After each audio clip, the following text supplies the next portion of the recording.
Hey, friends and revolutionaries. Between Harley Quinn, the Joker, and Scarecrow, I think it's safe to say that the inmates have had enough fun running the asylum. It's time to call in the Bat. And by that I mean, it's time that we finish things up and take a look at the DC Direct Series 1 Arkham Asylum figures, and we're going to wrap things up with Batman. Oh yes. The Batman. I like calling him the Batman. It's not just Batman, it's the Batman. We're going to end up taking a look at least 4 different Batman figures over the course of the month. Whether or not it's fair to start with the DC Direct version from Arkham Asylum, I don't know. But this one does look like he's going to be really impressive. We'll have to see how well Mattel measures up. But yeah, I'm very excited to finish up the wave and finally get a look at Batman. As I mentioned, I like to do the villains first. We'll get the villains out of the way, and then we'll take a look at the hero.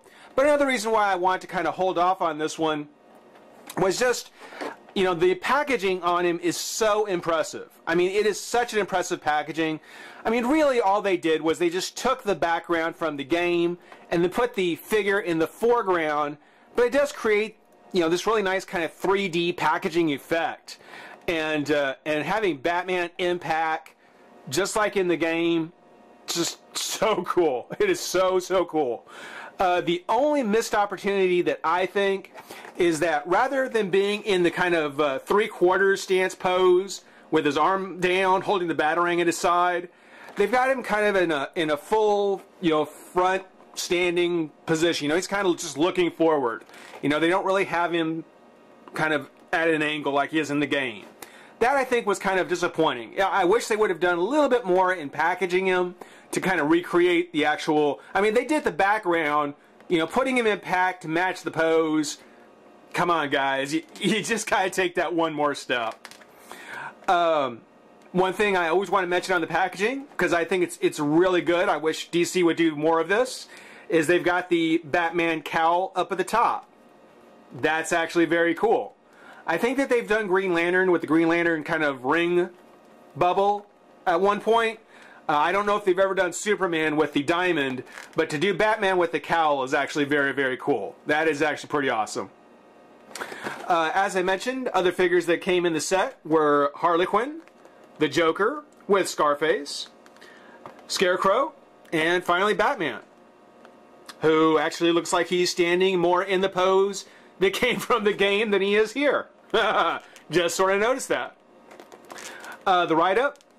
It's the last figure in the set, so why not? It's a madhouse, and the lunatics are running the asylum. After arriving on Arkham Island, Batman is greeted by Warren Sharp and security personnel. Although the Joker is securely strapped to a handcart for transfer to the deepest bowels of Arkham, he escapes nonetheless. This is going to be the worst night of the Bat's life. With the Joker free, inciting unrest among the inmates, Batman faces a riot from a cadre of Gotham's most wanted killers and psychopaths who are screaming for vengeance and out for blood. Batman's blood. His mission? Stop the Joker and his accomplices at all costs. Welcome to the Asylum, Arkham Asylum. See, 4 tries at reading it and I still didn't get it right. That's okay. We're going to go ahead and pop Batman out of the pack and have some fun. Be right back. Alright, I think we've got ourselves a contender. I mean, don't get me wrong. I mean, every figure in this series, the Arkham Asylum Series 1, every figure has been one solid figure after another.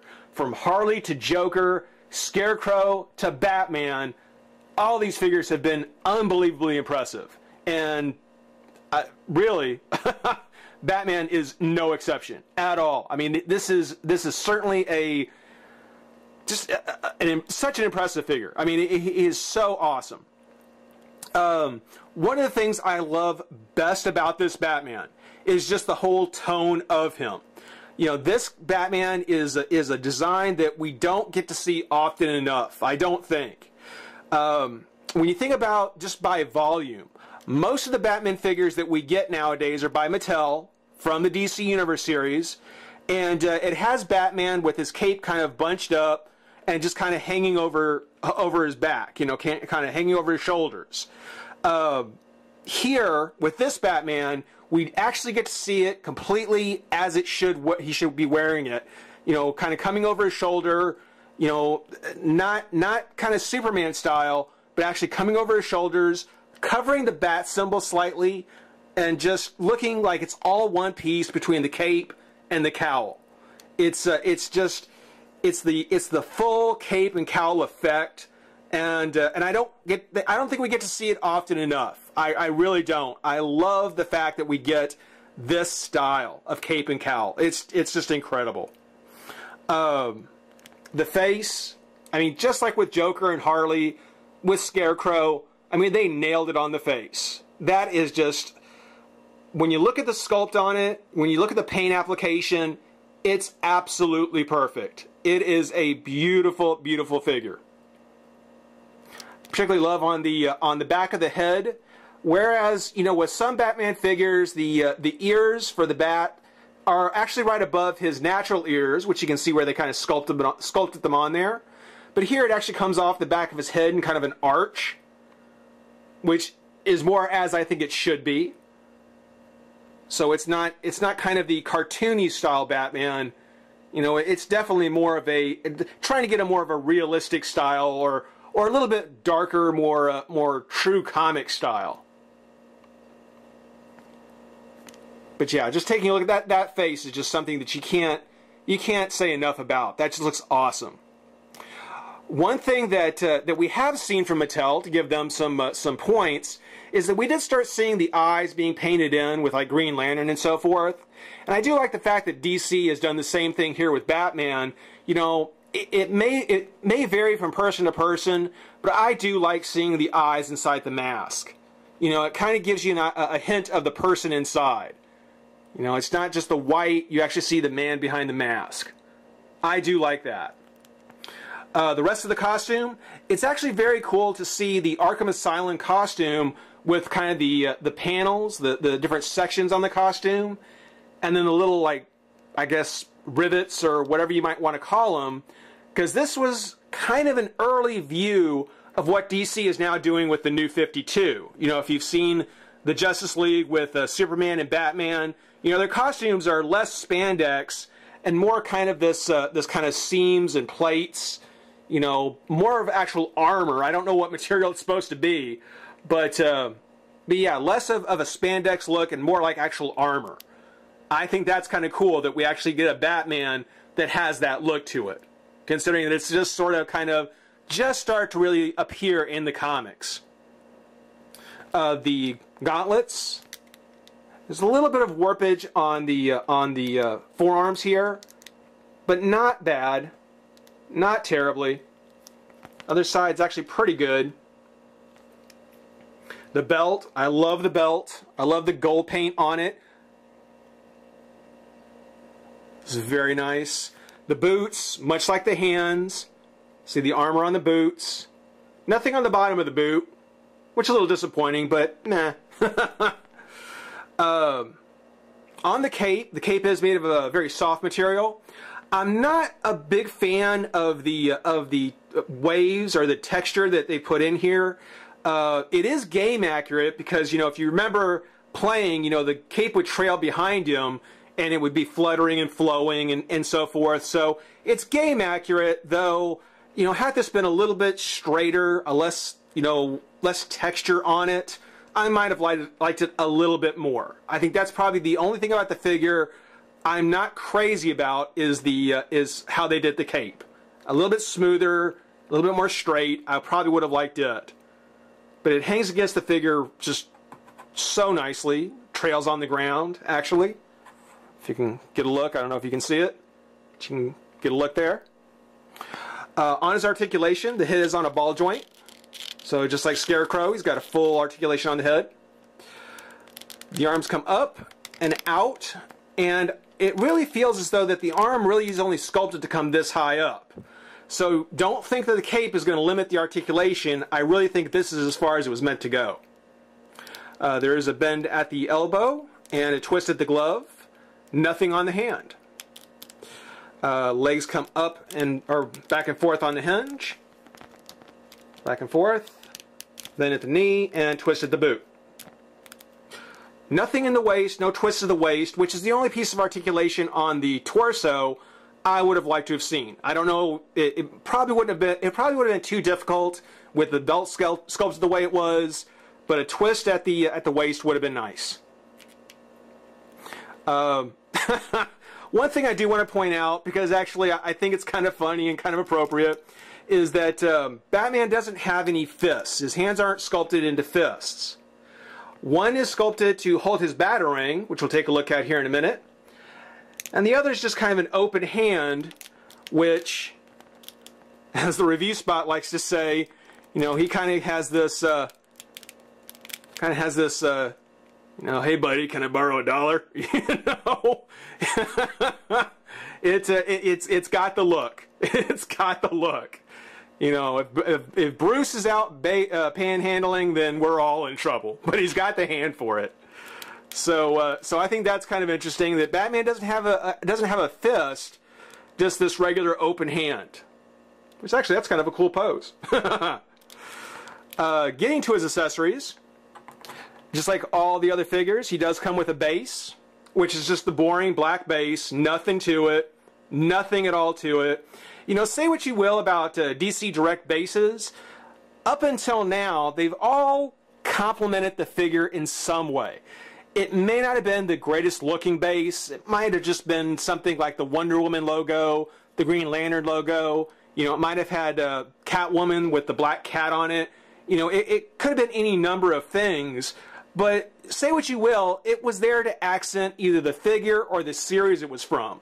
In this case, you know, something, just even if it just would have said Batman Arkham Asylum, or if it just would have had that Batman, that kind of a gray Batman, stonish kind of steel, rust Batman logo on it. Something other than just the circular black base. Because this is just so unnecessary. He doesn't even need it. The figure doesn't even need it. Stands fine. As mentioned, he does come with his Batarang. So to fill the accessory quota for Batman, he does come with a Batarang. That'll actually, it actually has a hinge, and it's kind of popped apart on me a couple of times. But what it'll do is it'll actually close up like so. And then it'll actually open back up. Now I've had a little trouble getting it into his hand, so kind of bear with me here, guys. I'll do my best. Kind of pop that in like so. Constantly wants to pop apart. Yeah, same. It kind of comes apart on me. So I probably won't even pose him with it. I don't really think it's all that great an accessory, but it is kind of nice to see that they kind of give us the traditional Batarang with kind of the big round button in the middle, but it actually has a little bit of a feature to it. That's kind of cool. Now, where does Batman fall in the wave? Well, he's really, really good. He is probably one of the best figures in the set so far. Does he knock Harley off the #1 spot? No. He could. It's something where in this series, you know, one thing I think I like about this series is the fact that all these figures are so nice that actually, you know, it really just depends on which character you like best. They've done so well with each of the characters, judging which is going to be the best in the wave really just comes down to your own personal choice. For me, there was no way Harley was ever going to come off the #1 spot. Wasn't going to happen. The only way it was going to happen is if there was a Stephanie Brown figure for Arkham Asylum. That's the only chance Harley was going to have getting knocked off the #1 spot.